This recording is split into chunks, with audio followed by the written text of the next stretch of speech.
నోవహు రోజుల్లో ప్రజలు భ్రష్టు పట్టినట్లుగా రేపు నీది కాదురా వీపు చూపబోకురా,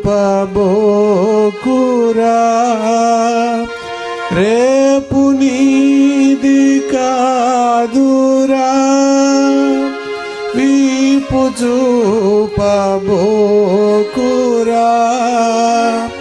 నేటి దినమే నీదిరా యేసు ప్రభుని వేడరా, నేటి దినమే నీదిరా యేసు ప్రభుని వేడరా, సిలువ వైపు చూడుమా, సిలువ వైపు చూడుమా, పిలుపు యేసు దేశుమా, నిలువుమా యోచించుమా, తెలుసుకోను మా ప్రభు ప్రేమ, మారు మనసు పొందుమా, సిలువ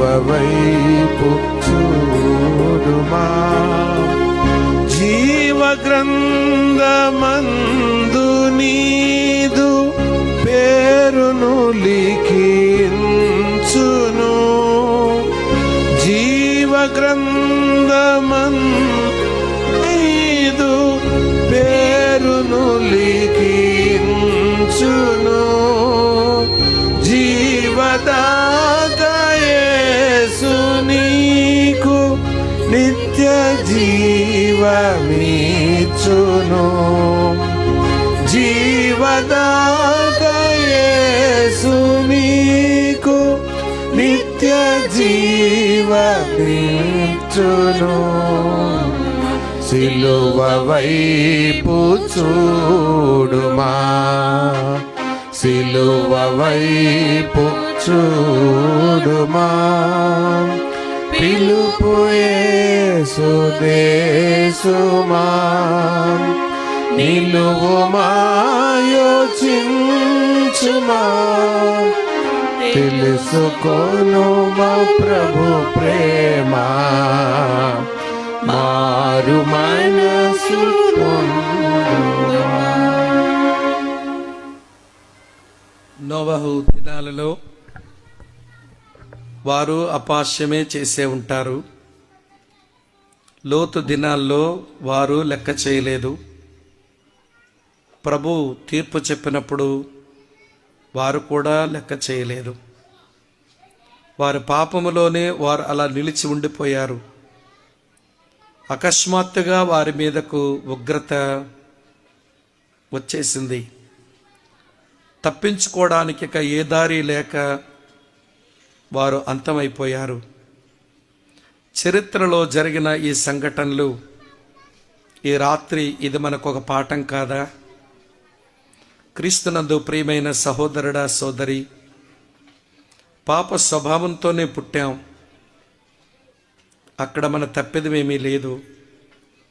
కానీ ఆ స్వభావాన్ని బట్టి ఇప్పటి వరకు అనేకమైన పాప పనులు చేసుకుంటూనే బ్రతికాం. దేవుని హృదయాన్ని ఎంతో గాయం చేసిన మనుషులం మనం. అయినా నిన్ను నన్ను ప్రేమించి ఈ లోకమునకు పాప శరీరాకారంతో వచ్చాడు. శిలువ పైన ఆ ఘోర మరణమే చెందాడు. తన శరీరంలో ఒక రక్తపు బొట్టు కూడా మిగిల్చుకోకుండా మనందరి పాప శాపముల కొరకు ఆ యవ్వన పరిశుద్ధ రక్తమంతా ఆయన కార్చేశాడు. ఇక మన మీద ఆ దేవుని కోపం రాకుండా ఆ తల్లి కోడి పిల్లకోడి పిల్లను లోపలుంచుకున్నట్లుగా తన లోపల ఉంచుకొని ఉగ్రత నుంచి కాపాడగోరుతున్నాడు. నిన్ను పిలుస్తా ఉన్నాడు. ఇంకా ఆ సిలువ వైపు చూడక ఆయనకు నీ వీపే చూపి ఆయన హృదయాన్ని గాయపరుస్తూ నీ పాపపు అలవాట్లు నీ జీవితాన్ని పాడు చేసే, నీ కుటుంబాన్ని పాడు చేసే పరిస్థితులను నువ్వు తెచ్చుకుంటాను అంటే సహోదరుడా సోదరి, ఎవరు నీకు మేలు చేయగలరు?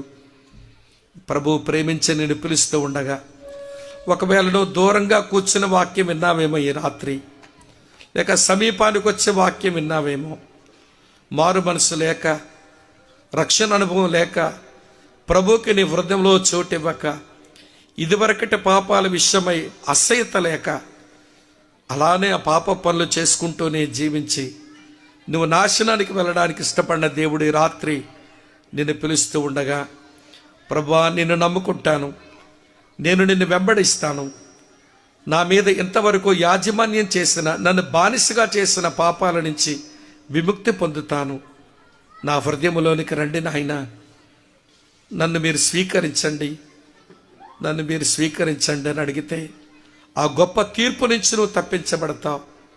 యేసయ్యే వాగ్దానం చేశారు, ఎవరైతే నా మాట విని నన్ను పంపిన వారి యందు విశ్వాసం ఉంచుతారో వారికి ఒక తీర్పు తీర్చబడదు అని చెప్పాడు.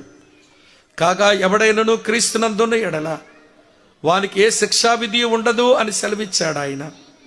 ఈ మాటల వెలుగులో నీ హృదయాన్ని ప్రభుకిస్తావా? ఆయన వెంబడించడానికి ఒక తీర్మానం చేస్తావా? ఇది నీకు ప్రభు అనుగ్రహించిన చక్కని రాత్రి. అలాంటి వారు ఎవరైనా ఈ స్థలంలో ఉంటే మీరు కూర్చున్న చోట, బాబు దేవుని మాటలు అర్థమైనాయి, ఆ తీర్పుకు లోనై నేను నాశనం కాలేను, నా జీవితాన్ని ప్రభుకిస్తాను, నా కొరకై ప్రార్థన చేస్తారా అనేవాళ్ళు ఈ చోట ఎవరైనా ఉండుంటే నెమ్మదిగా మీ కుడి హస్తాన్ని మీ తలకంటే కొంచెం పైకెత్తి చూపిస్తారా? రక్షణ అనుభవం లేక దేవుని తీర్పు కొరకు పరిగెడుతున్న వారికి దేవుడు అనుగ్రహించిన మంచి అవకాశం. అలాంటి వారు ఎవరైనా ఉంటే మీ కుడి హస్తాన్ని పైకెత్తి చూపిస్తారా? మీ కొరకై ప్రార్థించి పంపిస్తా. వందనాలు చెల్లి, వందనాలు చెల్లి, వందనాలు సహోదరుడా. Praise the Lord. వందనాలు తల్లి. ప్రభు నిన్ను ఆశీర్వదించునుగాక. ప్రభు నీ హృదయంలో కార్యం చేయునుగాక. ప్రతి బంధకాల నుంచి నేను విడిపించి మేలుతో నీ హృదయాన్ని ఆయన తృప్తిపరిచే దేవుడు తృప్తిపరచును. ఇంకెవరైనా ఉన్నారా? వందనాలయ్యా, వందనాలు బ్రదర్, వందనాలు సిస్టర్. ప్రార్థన చేసుకుందాం. ప్రేమ కలిగిన మా ప్రియమైన తండ్రి, ఏ రాత్రి ఏ మాటలు చెప్పడానికి మమ్మల్ని ఇక్కడ తెచ్చావో ఆ మాటలు చెప్పడం అది కొంచెం కష్టమే అయినా, వినే వాళ్ళకి కొంచెం ఇబ్బంది కలిగించే మాటలే అయినా చెప్పక తీరలేదు, చెప్పక తప్పలేదు. చెప్పాము, ఆలకించారు. కొంతమంది తమ చేతులు పైకెత్తి చూపి మారు మనస్సు నుండి తమ హృదయాల్లో నీకు చోటిచ్చి నేను వెంబడించడానికి తీర్మానం చేసి ఈ స్థలంలో ఉన్నారు. వారిని మీరు కనుకరించి జ్ఞాపకం చేసుకునండి. ఇళ్లల్లోంచి ఆయా చోట్ల నుంచి కూర్చొని నీ మాటలు విన్న మా ప్రియులందరినీ పేరు పేరు దీవించుము. వారిని పట్టి పీడిస్తున్న, వెంటాడుతున్న ప్రతి విధమైన బలహీనత నుంచి విడిపించి, ఓ ప్రభా రక్షణ భాగ్యంతో వారిని అలంకరించి వారి కుటుంబాన్ని మీరు ఆశీర్వదించుము. నీ దాసుడు అన్న సుధాకర్ గారు, అలాగనే సంఘము, మా సహోదర సహోదరీలు పడిన ప్రయాసకు తగిన ఫలము దయచేయమని, మేలుతో నింపమని, మీరు మాత్రమే పొందమని యేసుక్రీస్తు నామాన్న స్తోత్రించి మీకే ప్రార్థిస్తున్నాము తండ్రి. ఆమేన్.